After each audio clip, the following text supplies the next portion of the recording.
यहाँ देखिए हम नॉर्मल लाइफ साइकिल जो है अगर देखें ब्रायोफाइट, टेरिडोफाइट और स्पर्मेटोफाइट का, तो वो ऑल्टरनेशन ऑफ जनरेशन दिखाती है। मतलब कि वो लोग कहते हैं ना कि हम लोगों को ऐसे नहीं, मतलब एकदम पैदा होते ही एकदम बड़े नहीं हो जाना, उसके बाद बुढ़े नहीं हो जाना। हम लोग ना थोड़ा ट्विस्ट के साथ आता है, हम लोग ऑल्टरनेशन ऑफ जनरेशन दिखाएंगे। मतलब कि हम लोग पहले एक बोलते हैं ना, जो एक फर्स्ट न्यू वर्जन आता है बेसिक वर्जन में दिखेंगे, उसके बाद हम एडवांस वर्जन में दिखेंगे।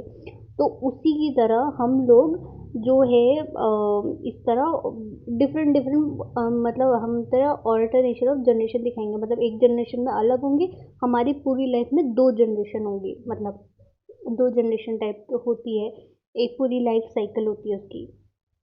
तो जब ये ना मतलब किसी तरह से इसकी जो भी रिक्वायरमेंट है, जैसे सनलाइट होगी आपकी, जो चीज़ इसको चाहिए ये सब करने के लिए, सनलाइट या न्यूट्रिएंट जो भी नहीं होता, तो ये ना उस चीज़ को एलिमिनेट कर देंगे किसी तरह। और ये ना थोड़ा मॉडिफिकेशन दिखाएंगे, उनको बोलेंगे हम जो मॉडिफिकेशन एपोगेमी, एपोस्पोरी और पार्थेनोजेनेसिस। तो इसके बारे में हम बात करते हैं एक एक करके।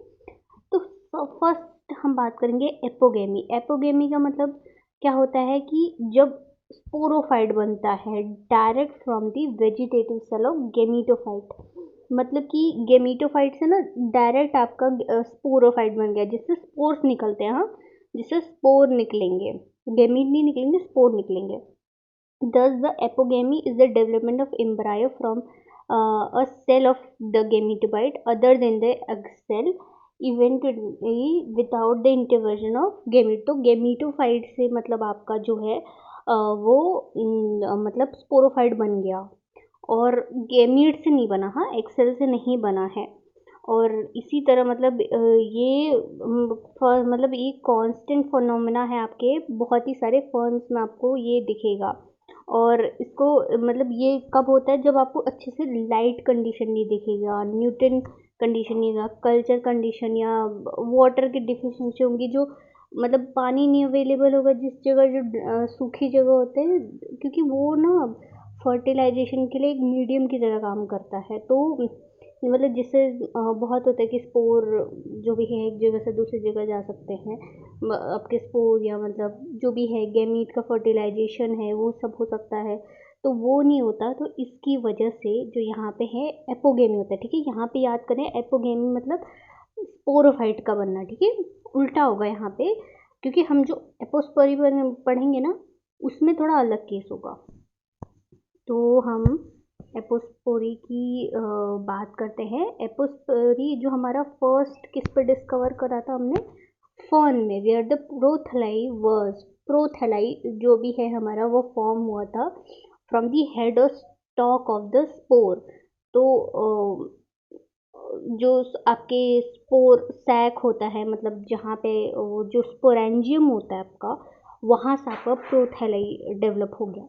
तो मतलब कि क्या कहता है कि ये डेवलपमेंट ऑफ गेमीटोफाइट, एक तरह से गेमीटोफाइट वहाँ पे ये जो है बन गया from the cell of sporophyte. Sporophyte के जो भी है आपके मतलब आपके देखा ना, जैसे आपने हेड जो स्पोरेंजियम होता है उससे सीधे प्रोथेलाई निकल गया, तो उसी तरह से मतलब यहाँ पे जो है गेमीटोफाइट बना है। एपोगेमी में हमने क्या देखा था कि वहाँ पे स्पोरोफाइट बना था, यहाँ पे हमने देखा कि यहाँ पे गेमीटोफाइट बना है। तो इसमें कंफ्यूजन मत होइएगा आप, यहाँ पे ना मतलब गेमीटोफाइट बन रहा है सिंपली बेसिकली।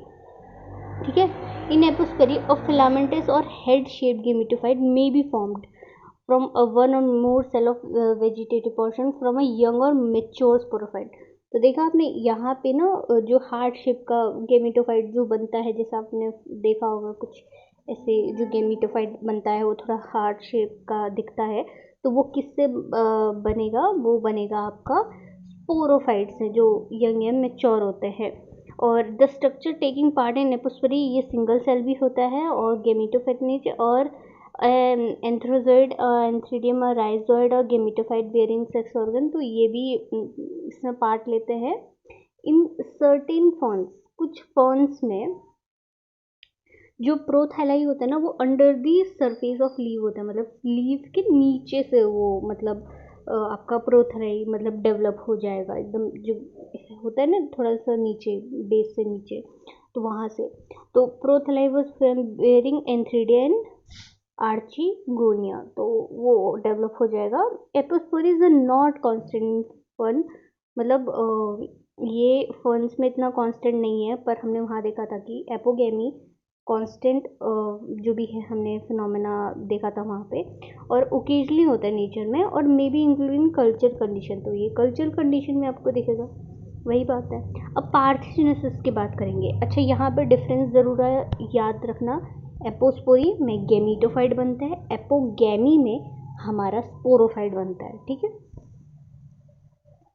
देखिए पार्थोजेनेसिस की बात करते हैं। पार्थोजेनेसिस में क्या होता है, डेवलपमेंट ऑफ जाइगोट। अब यहाँ जाइगोट बन जाता है, वहाँ के केस में हम लोग ऐसा नहीं देख रहे थे ज़्यादा, मतलब वहाँ पे एपोगेमी में क्या होता कि हमारा जो है जाइगोट ही नहीं बन रहा था, ठीक है। पर यहाँ पे क्या होता है, जाइगोट बनता है हमारा from the egg cell without the act of fertilisation, बिना फर्टिलाइजेशन के होता है ये। और ये कहाँ पाया जाता है, found in many algae, fungi, in ferns में दिखता है। In homosporous leptosporangiate ferns, apospory was followed by either apogamy not fertilization but parthenogenesis. बहुत जगह होमोस्पोरस जो भी जिनमें सेम टाइप के स्पोर्स जो भी है प्रोड्यूस हो जाते हैं, वहाँ पे फर्टिलाइजेशन किससे होता है, पार्थोजेनेसिस के। सेम, मतलब एक तरह से आप कहिए कि वो इस तरह से फर्टिलाइज नहीं होगा। जैसे हमने ना पहले क्लास में वो बी वाला केस देखा था ना, जिसमें एक बी मतलब जो वो वर्कर वाले जो देखा था हमने, उसी के सेम उसी की बात हो रही है इसमें। It is option in Marsilea drummondii और where the two types of megaspore mother cell were produced by the species। अच्छा, इसके जो भी फिनोमेना होता है ना पार्थोजेनेसिस का, वो सेनेजिलम में भी दिखता है, और आपके कई एस लेंजे इंटरमीडिया इस इन सब में दिखता है।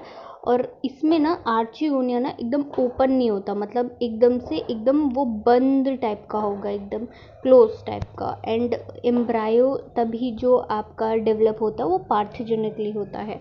जैसे आपने देखा था ना, जिसमें मेनली आपने बी वाला केस देखा था ना, जिसमें फर्टिलाइज नहीं होता है, उसको पार्थोजेन ही एक तरह से केस हम लोग मानते हैं, जिसमें हम लोग खाली एक्स एक्स और एक्स वाई एक्स ज़ीरो मतलब ओ ऐसे इस तरह ज़ीरो मान लेते थे। सेम, तो सेम यहाँ पे भी वही केस होता है। पार्थोजेनेसिस में भी जो डेवलपमेंट होता है जाइगोट का, उसमें जो भी है फर्टिलाइजेशन होता ही नहीं है, इसमें लिमिट आता ही नहीं है।